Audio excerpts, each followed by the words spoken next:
a veces se presentan situaciones en la vida que uno se encuentra sin referentes, o sea, todo lo que lo rodea no le conforma una referencia. Entonces tiene que recurrir a lo histórico, o sea, a lo que uno considera que puede ser una señal para uno. Y claro, en este momento de crisis emotiva y económica y cultural en la Argentina, con este cambio de gobierno se ha presentado un interrogante enorme. O sea, hay gente, una minoría que está en la felicidad con la plenitud y una gran mayoría que está entrando en pánico. Entonces, vemos que detrás de los muros de la cortina que tenemos presente, detrás de esa cortina, se están cocinando, se están preparando cosas que uno, qué sé yo, las ven medias dudosas. O sea, no están todos los personajes que están detrás de bambalinas en el escenario, no son confiables. O sea, no hay gente que represente, digamos, al pueblo, a la gente. Cuando digo pueblo, y claro, para descalificarnos, decir que somos populistas y negros de la vida, pero el pueblo es el pueblo. O sea, podrán decir todo lo que quieran, tipo Vargas Llosa, pero... Entonces, todos los referentes que están en el gobierno ahora son todos tipos ejecutivos de empresas, o sea, han sido empleados de grandes corporaciones. O sea, están formateados para cumplir un rol dentro de la estructura del poder global corporativo en el mundo. O sea, son específicos. No puedo ir yo a hacerme cargo de una gran corporación porque yo se la regalaría, o sea, la pondría en función social. A ellos no les importa la función social. Entonces, ahora la Argentina está en una encerrona. O sea, ¿qué quiere decir encerrona? No podemos decidir nosotros por nuestra propia voluntad, por nuestras propias decisiones. O sea, nosotros estamos condicionados porque se ha producido un hecho inusitado, inesperado, juzgable, pero bueno, eso es otra cosa. Y nosotros no tenemos nada más que ser los espectadores de lo que se va a realizar. Ahora sí, fíjense, se proclamaron, se proyectaron y se hicieron y se aprobaron leyes en el Congreso para que no pase esto. Volver a enajenar el patrimonio nacional. O sea, el Congreso de la Nación dictó leyes para que no ocurra esto. Pero lo más curioso del todo no sería eso, sino que las leyes que favorecen el resguardo de nuestro patrimonio, del patrimonio de toda la población, o sea, la riqueza del país, fue aprobada por gran mayoría. ¿Y saben quién está en condición de la desaprobación, o sea, de entregar nuevamente el patrimonio? Los peronistas. Los peronistas son los que tienen las decisiones. O sea, están divididos, ¿no? Pero están siendo cooptados por el poder corporativo. Entonces yo, buscando, como dije al principio, un referente, y no es mejor que ir a Perón. O sea, un referente histórico de la Argentina, das todas las vueltas que quiera y solamente terminas en Perón. Ahora bien, nosotros ya no vamos a hablar de quién fue Perón, ni qué hacía, ni cuál era su idea, su ideología y su fundamento. ¿Qué pensaría Perón? Eso es lo que ahora uno trae a la palestra, trae a la mesa. ¿Qué pensaría Perón con respecto a todos estos? Massa, Urtubey, Pocio, Pichetto, Abal Medina, Scioli, De la Sota, en fin, todos los que están ahora sonando, están peleándose para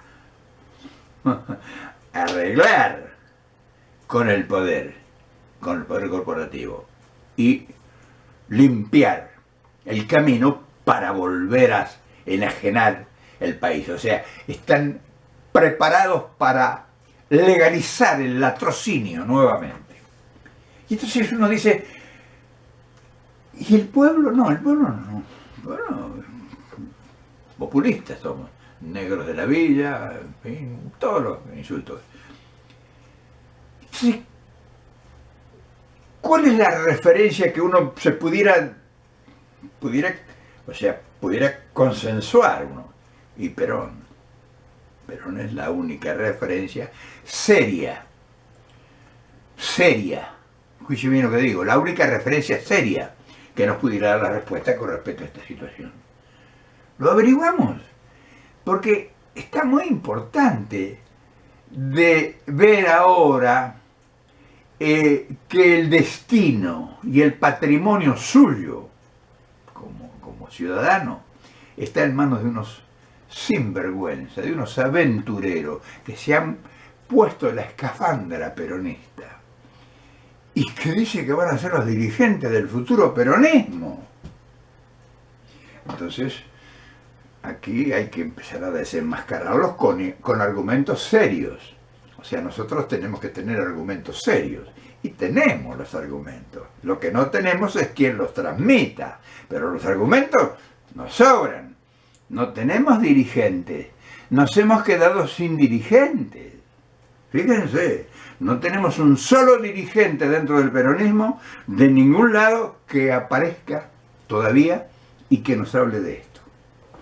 El análisis te lleva directamente a cómo pensaba Perón, o sea, frente a esta situación de entrega. Perón, quien nos conocimos, sabemos cómo pensaba. O sea, frente a semejante avasallamiento sobre el patrimonio nacional, nunca, pero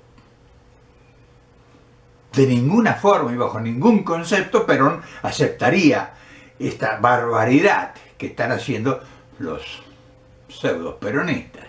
O sea, es un problema de soberanía aquí, no es un problema de pagar o no pagar. Y entonces hay que ser muy concreto. No puede uno buscarle subterfugios para justificar a la malandrería que está operando, nacional e internacional. Por ejemplo, nosotros sabemos que a partir de las dictaduras, pues de ahí empieza la cosa, se abrieron las puertas para los grandes depredadores internacionales. O sea, la revolución del 55, y ahí sí intervienen desde la Argentina los personeros que van y constatan con el imperialismo internacional de entonces y financian una revolución contra el pueblo, o sea, contra Perón. Entonces, esos traidores, esos vendepatrias, fueron los que en una sucesión de tiempo tomaron el poder absoluto y fueron turnándose en el tiempo. Dieron algunos lapsos de tiempo de democracia, pero una democracia condicionada, como Frondizi. El día que Frondizi quiso tener una idea propia de él, lo barrieron. O sea que nunca llegó la democracia plena a la Argentina. O sea, fue un espejismo, nos vendieron una democracia de figuritas. Pero realmente la democracia, nosotros de entrada nos metieron una deuda externa y nos condicionaron para siempre. Desde el 55 no hubo democracia en la Argentina. Ese cuento que nos inventaron de que la llegada de la democracia con Alfonsín, eso es todo mentira. Argentina no pudo hacer nada, o sea, la deuda externa lo condicionó en todos los actos que hizo. Y lo mismo le pasó a Menem, y lo mismo le pasó a De la Rúa, y lo mismo le pasó ahora a Kirchner. O sea, lo mismo, siempre se estuvo condicionado a la deuda externa. Si nosotros pagamos 145.000 millones de dólares en los 12 años de Kirchner, y miren lo que estamos ahora, estamos peor que antes, entonces Pero lo que nosotros queremos, o sea, es una utopía. O sea, no crea que yo soy tan ingenuo que voy a creer que esto que voy a decir es posible hacerlo. Además hay que tener muchísimas agallas para hacer esto, pero muchísimas agallas. Y a la vista no tenemos nosotros quien tenga ese fe. En primer lugar, si no tenés un pueblo detrás. Y un pueblo detrás tiene que estar convencido. Y hoy hay un montón de articuladores que no podés hablar con nadie, porque vos te das una idea, como en esta que yo estoy diciendo ahora, y vienen 200 tontos alcahuetes utilitarios para desarticular lo que yo digo, porque es peligroso. Entonces, Perón diría, por ejemplo, yo lo conozco en general, lo conocí muy íntimamente, o sea que a mí no me pueden contar lo que pensaba Perón. Y es, ¿cómo no? Yo me lo imagino, sí, ¿cómo no? Se ponía serio, te pasaba la mano por el pecho, no hay ningún problema, vamos a pagar hasta el último centavo, diría Perón. Perón pagando hasta el último centavo. ¿Pero y cómo? Y entonces diría, Perón agregaría, pero vamos a pagar una deuda legítima, por supuesto, porque si a nosotros no nos presentan la razón y la causa de por qué fue realizada esa deuda, o sea, fue contraída esa deuda, sobre qué se pagó, qué bienes de capital ingresaron al país, qué equipos, quién entregó dinero para desarrollar el país, ¿dónde está ese dinero? 500.000 millones de dólares, no son charlas de cocina. Entonces Perón diría, nosotros vamos a pagar, pero queremos saber el origen de la deuda. O sea, esto no se puede hablar en la Argentina. No hay quien tenga las agallas para hablar del tema de la deuda externa, en serio. Ahora discuten cómo van a pagar la deuda, pero nadie discute por qué deuda externa de qué. Entonces, hay una causa y un fallo de un juez Ballestero, sobre una causa de un trabajo enorme que inició un amigo mío, un amigo personal, compañero, que hicimos un diario juntos. O sea, no es un tipo que yo lo leí o que me lo contaron. Alejandro Olmos. Alejandro Olmos hizo una causa sobre el tema, un estudio minucioso de la deuda externa. Y un juez de la nación dio el veredicto y la consideró ilegítima e ilegal. Ilegítima e ilegal la deuda externa. O sea que hay un fallo de un juez de la nación, o sea, no es una improvisación. Si nosotros no hay un solo argentino dirigente que hable de esto con propiedad, y vamos a estar en las manos de 4 o 5 atorrantes para el resto de nuestras vidas, de las vidas de nuestros hijos y de las vidas de nuestros nietos. Y cada vez vamos a seguir debiendo más. Fíjense ahora, cada vez debemos más dinero. Por más que paguemos, debemos más dinero. O sea que, y me dirán, bueno, ¿y usted qué haría? ¿O qué haría Perón? No paga un centavo. No pagar un centavo. Ahora, ¿qué pasa? Si usted no paga un centavo y usted no tiene un respaldo detrás, fíjense lo que le voy a decir. Si usted dice no voy a pagar un centavo y usted no tiene un respaldo detrás, y le pasa lo que está pasando a Venezuela, o le pasa lo que le pasó a todos los países que han querido enfrentar al corporativismo malandra, lapidario internacional, que son los fondos buitres o el capitalismo terrible que destruye todos los estados, las naciones. ¿Pudiéramos nosotros hacer alguna cosa nosotros hoy, que estamos desarticulados, el pueblo está desarticulado? ¿Pudiera hacer algo sabiendo esto, la verdad? Y habrá profesionales que saben mucho más que yo. Yo les pregunto, yo les dejo la pregunta. ¿Y qué pudiéramos hacer? También yo sé. Y me atrevería a decir, ¿y por qué no hacemos un referéndum nacional?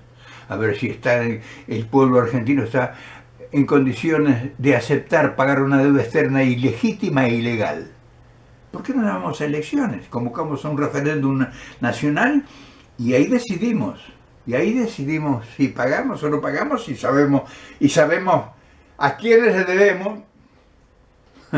Sabemos a quiénes le debemos, porque ahora no sabemos. Sabemos a quiénes debemos y en función de qué se contrajo esa deuda.